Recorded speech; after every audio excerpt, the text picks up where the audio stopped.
Di video ini saya akan menjelaskan soal fitur Lunapos ya, yaitu fitur komisi.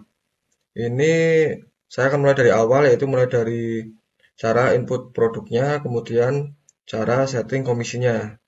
Oke, yang pertama kita masuk ke master untuk setting produknya, untuk bikin produknya. Seandainya belum ada ya. Ini saya contohkan untuk barbershop ya. Barbershop itu kan ada produk jasa yang tidak ada inventory-nya kan ya, karena jasa ya. Saya kasih nama potong rambut gitu aja ya. Potong rambut, kemudian kategorinya, kalau sudah ada di sini kategori jasa, masukkan aja. Ya, coba. Kemudian untuk informasi produk, produk ini tidak di stok karena ini adalah jasa. Kemudian informasi POS ini dicentang ya, tersedianya di POS supaya muncul di aplikasinya. Harga jualnya anggap aja 50.000. Oke, kemudian simpan. Maka pada daftar produk akan masuk nih, potong rambut ya. Nah, ini sudah ada seharga 50.000. Kemudian kalau mau setting untuk komisinya harus sudah ada nama karyawannya ya.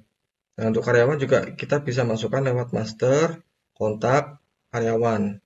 Di sini saya sudah ada beberapa nama karyawan. Kalau mau menambahkan tinggal klik tambah baru karyawan. Kemudian isikan yang ada tanda bintang merah ini wajib diisi. Yang lain opsional, mau diisi boleh, dikosongin boleh. Oke, kalau sudah, saya nggak perlu contohkan karena ini gampang sekali ya. Kalau sudah langsung masuk ke grup komisi. Oke, ini saya sudah ada beberapa grup komisi yang sudah saya set up untuk produk jasa cuci mobil. Cuman untuk jasa barbershop tadi, saya mau coba bikin misalnya komisi potong rambut. Nah, outletnya tentukan di mana outlet ini karyawan itu bekerja ya. Kalau ada satu outlet aja, berarti akan munculnya juga cuma satu. Kemudian ini klik aja ke semua karyawan, ya kan? Semua karyawan. Atau kalau mau dipilih aja yang Jimmy nggak ikut misalnya. Hanya ada 4 orang. Ini bisa. Kemudian pilih berdasarkan produk. Langsung cari aja. Misalnya potong rambut.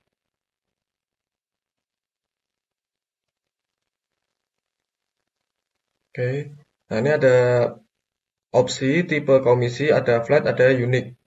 Flat itu artinya ketika ada beberapa produk yang akan disetting nantinya, ini nilainya akan sama semua, misalnya 5% untuk 5 produk, semuanya akan masing-masing 5%. Kalau unik, misalnya ada potong rambut, kemudian ada pijat misalnya. Kalau potong rambut komisi misal 5%, kemudian pijatnya 10%, berarti pilihnya unik karena berbeda kan. Nah, ini saya pilih flat aja karena produknya hanya satu. Ini bisa menggunakan metode perhitungan baik kuantiti atau baik persentase. Kalau baik kuantiti berarti per satu kali jasa dia dapat berapa rupiah. Atau persentase nanti dia dapat komisinya persentase dari nilai bisa dari netnya atau grossnya ya. Net itu artinya sudah dikurangi dengan pengeluaran. Saya dari kuantiti aja, misal komisinya ya adalah 5.000 per potong. Kita simpan aja. Nah, maka ini sudah aktif nih. Satu komisi potong rambut untuk 4 karyawan. Kemudian kategori produknya adalah potong rambut. Ini flat, ini sudah aktif.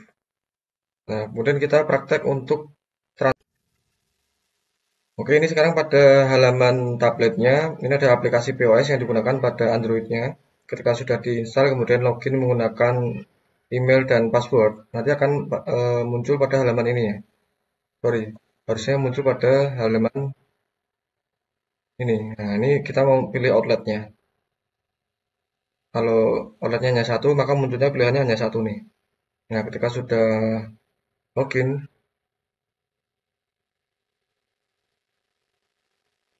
tinggal pilih nama karyawannya. Ini karyawan untuk kasir ya, yang loginnya. Jadi nggak ngaruh mau pakai manapun, nanti komisi akan berbeda dari memilih user kasir. Nah, ini kita coba cek untuk produk yang tadi sudah dibuat, itu potong rambut. Nah, ini sudah ada. Ketika diklik potong rambut, nah, maka akan muncul opsi dilayani oleh siapa. Tadi kan sudah di-set ada 4 karyawan ya, kecuali Jimmy. Tadi Jimmy kan di take out. Misalnya dilakukan oleh si Gaikyo. Pilih karyawan. Nah, ini hanya muncul pada aplikasi ya. Ketika di print nanti dia nggak muncul. Langsung bayar aja.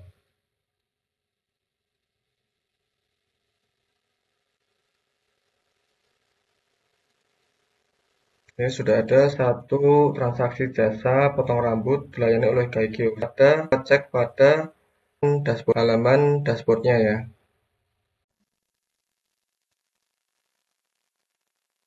Jadi sekarang kita udah kembali ke halaman back office-nya. Kita cek untuk transaksi yang tadi sudah dilakukan, yaitu transaksi potong rambut. Kita cek dulu di penjualannya sudah masuk atau belum ya. Selama dua-duanya online, harusnya datanya sudah masuk sih. Pada hari ini tanggal 22 ya. Oke, ini sudah masuk 50.000, pajaknya 5.500 ya, ini PPN. Oke, kemudian kita cek pada fitur komisi nih. Ada transaksi, kemudian komisi, ini ada dashboard komisi.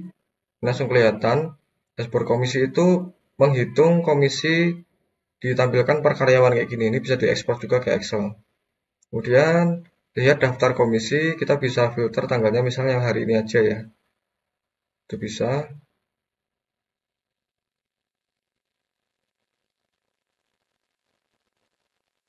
Nah, ini ada atas nama Gaikyo ya. Ini transaksi komisi potong rambut 5.000. Nah, kalau sudah sesuai, ini bisa disettle. Centang dulu, kemudian settle. Nah, maka nilai settlementnya 5.000. Nanti dia akan langsung tercatat ke dalam ini ya, eh, laporan keuangan. Nah, ini mau dicairkan via apa nih? Misalnya mau ditransfer atau tunai, pakai uang kas ya. Kalau pakai uang kas berarti pilihnya akun dana pencairannya kas. Nanti langsung dikasihkan ke si Gaikyo ini ya, submit. Nah, semudah itu sebenarnya sih. Nah, untuk transaksi yang satu produk jasa ditangani oleh dua orang itu bisa juga. Ini contoh yang sudah saya terapkan adalah pada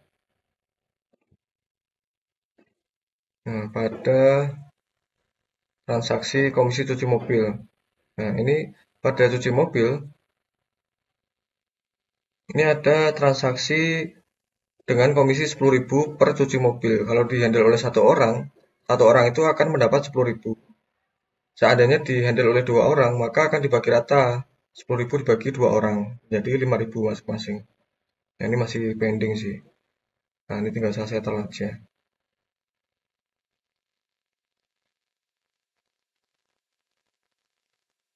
Oke,